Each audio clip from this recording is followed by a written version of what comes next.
Hi boys, welcome back to week 6, day 12, lesson 6.7, multiply and divide rational expressions advanced. I have 3 examples for you today, and that's it for this lesson, sorry. I'm in my mom's office here and I'm doing the best I can with the shadow, so just bear with me. I think it'll work okay. So let's just go ahead and get started. You're going to see a lot of your multiply and divide that you saw in the past. And here's the first example. So multiply the following rational expression and simplify the result. So here's my multiply. Remember, what we need to do is we need to, let me try to get this down here. There we go. We need to factor numerators and denominators as much as possible. So I'm going to go ahead and start doing that. The top of my first numerator, it is factorable because it's 6 and half of 6 is 3. So I can factor this using my t-chart, and this is what I'm going to use as the first part of my factor. So I'm going to make my 2 factors be the parentheses, and they're both going to start with x to the third.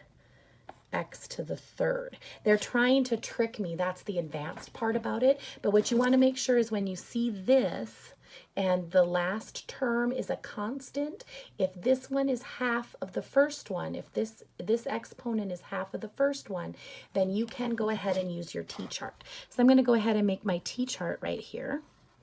1 times 4 is 4, and I want it to add to 4. Well, 1 times 4 is 4, but that adds to 5. 2 times 2 is 4, and there it is. That's the one that adds to 4.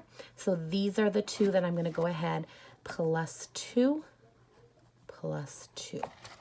All right, now I'm going to go ahead and look at that first rational expression's denominator. I see an x squared, I see an x, but I do not see a constant. This is not a t-chart situation. What I'm going to do here is factor out a greatest common factor, a GCF. So I'm going to first look at the numbers, the 5 and the 20, and I'm going to say, does 5 divide into 20 evenly? Yes, it does. So I'm going to take out a 5. I'm going to start my parentheses, but notice I left a little bit of space there. I left it a little bit of space because I want to see if they both have an x to give me. Well, the first one has 2, the second one has 1. I can divide out an x from each one. Okay. I can't take any more than 1 because the second term only has 1 x to give me. Okay, if it had more x's to give me, I could take out more x's. Okay, so 5 divided by 5 is 1. X squared divided by x leaves me x, minus 20 divided by 5 is 4, and x divided by x cancels out and closes up my factor. Times, let's do it again for the second one. So if I look at the second numerator, once again, I don't see a constant. GCF, greatest common factor. So does 5 divide into 10 evenly? Yes, it does. So 5, I'm leaving that space because do they both have an x to give me? Yes, they do. The first one has 2, but the second one only has 1, so that's all I can take. I can only take the smallest I see from everybody. 5 divided by 5 is 1. X squared divided by x leaves me x, minus 10 divided by 5 is 2. X divided by x would cancel and close up my factor. My bottom, my second denominator, looks a lot like my first numerator in the fact that it starts with an exponent of 6, and then the middle exponent is 3. So I can go ahead and do the t-chart here as well. And x to the third power is going to be how I start that factor. So I'm going to go ahead and start my t-chart right down here. I want 1 times 8, which is 8, and I need them to add to 6. Well, 1 plus 8 is 9, close. 2 times 4 is 8. 2 plus 4 is 6. There it is. There's the 2 that I'm going to use. So I'm going to go ahead and add plus 2 plus 4. Okay. Now what I'm going to do is I'm going to go ahead and multiply. So I'm going to stick my equal sign right here. And basically I'm going to make one big numerator. I'm not really multiplying. What I'm doing is I'm just creating a large numerator. Okay, I'm going to take this 5x and put it in the front. And I'm going to leave this x minus 2 here in the back. I'm going to start with the 5x.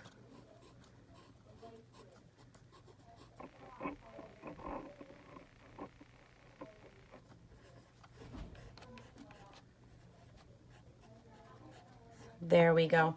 And so now I can go ahead and start canceling. I notice right off the bat at the beginning, there's 2 5s and there's 2 x's. So they're going to go ahead and cancel each other out. And now I'm going to start looking at the parenthesis factors and see what I can get rid of there. I see an x squared plus 2. I see another x cubed plus 2 and another x cubed plus 2. And I see an x cubed plus 2 on the bottom. So this one is going to get rid of this one. It's not going to get rid of that one because I would need a second one in the denominator to get rid of this second one. And I have an x to the 4th, and so that's not going to work. I have x minus 2, but I have x minus 4. So I'm done. All I have to do is put together my answer, and my answer is going to be the factors I have left in the numerator on the top. And no, it should not matter the order. If Khan Academy is counting it wrong for you, based on the order that you're putting it in, snap a picture of it and send that picture to me through Remind, and I can take care of that for you. Okay, I can make a note of that. But there it is. I am done. That is my simplified answer. Let's do another problem. All right, I've left myself quite a bit of space to do this next problem. And this one looks like it's the hardest problem, but it's really quite simple. And the reason that it looks tough is because it has that variable a in there. So let's read the instructions. The following equation is true for all real values of n for which the expression on the left, that would be this multiplication, is defined, and a is a polynomial expression. They're asking us to find a. Well, for this to be true, what they're really wanting is this side over here has to be the same. Everything has to cancel for me to get to 1. So all I have to do is factor, factor, factor, and then cancel out. What's left when I'm done is what a has to be so that it cancels. That's all I have to do. Factor, factor, factor, cancel, and then what's left is a, and it's that easy. Okay, so let's start factoring. N squared, this is a normal quadratic, a normal quadratic, a normal quadratic. So let's just go ahead, let's go right into the t-charts. 144. I think that is a perfect square, 144. In fact, I think it's 12 times 12. I can check that on my calculator. It sure is. Now there's a bunch more factors and I could show them all to you, but it's 4. It's 12 times 12. So there's a bunch more. There's like 2 times 72. But I'm just going to put dot, dot, dot. 12 times 12 is 144. 12 plus 12 is 24. Now I cheated a little bit because I knew that. So here we go. The first one is n plus 12. N plus 12. There we go. There's my first numerator. Okay. Here we go. Here's my first denominator. 1 times negative 12 is negative 12. And I need it to add to positive 11 there in the center. So 1 and 12. Negative, positive, 11. I'm already done, and I haven't done the other factors like 2 and 6 and 3 and 4.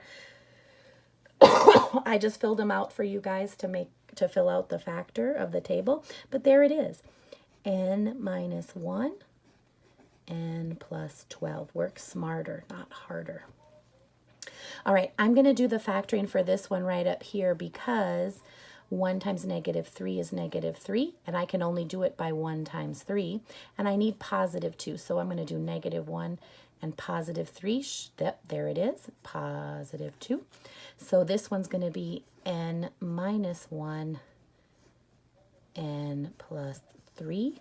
And yes, I still have an a in the bottom, and I'm going to keep it because I want to remind myself equals 1. I want to remind myself that it's there. Now, what I'm going to do is I'm going to leave the screen right here for a sec, but I'm going to go to my next page and I'm going to do the multiplying for you. So I'm going to move it in just a second, but what I'm basically doing is the multiplying like I've been doing, where I just basically put all of my numerators in the numerator and I put all of my denominators in the denominator. So that's when I say I'm multiplying, that's what I'm really doing. Just all of my numerator factors together and all of my denominator factors together. That's what they really want you to do when you're multiplying. And of course, I'm going to add a at the end, and I'm going to put the equals 1. Okay, let me just double check that I got everybody. That kind of looks like I tried to write 4. There we go. Okay, so there we go. There's my multiplication. And now I'm just going to go ahead and I'm going to start canceling. I see an n plus 12 and an n plus 12. So they're going to disappear. I see an n minus 1 and I see an n minus 1. So they're going to disappear. The only thing I'm left in the denominator is that variable a. It can't cancel. I'm going to leave it. And so now I'm just going to write down what I have left. I have n plus 12 times n plus 3 in the top, all over a in the bottom. And this has to equal 1. For this to equal 1, these two need to cancel. So a has to be n plus 12 times n plus 3. It's the only way to get 1. I do not believe you have to multiply, but if you do have to multiply it out, you might have to. It just depends. Remember, you can go back and do the box method of multiplying, where you do a 2 by 2 box and you put n and 12 and you put n and 3. N times n is n squared. 12 times n is 12n. 3 times n is 3n. 3 times 12 is 36. We're going to add those two up. So I get n squared plus 12, 13, 14, 15n plus 36. Khan Academy should take either one of these answers. They are technically correct, but I do think sometimes Khan Academy wants you to do, when it says simplify, and you have two factors left like that, it wants you to multiply them. So if it's giving you problems like that, snap a picture and send me a message on Remind. Send me that picture through Remind. Okay, because it is divide, I do have a divide problem. So the last example I have for you is a division problem, and this one is advanced because it contains two variables, x and y. So we're going to go ahead and we're going to start with the first step of any division problem, which is keep the first fraction, keep the first expression exactly how it is.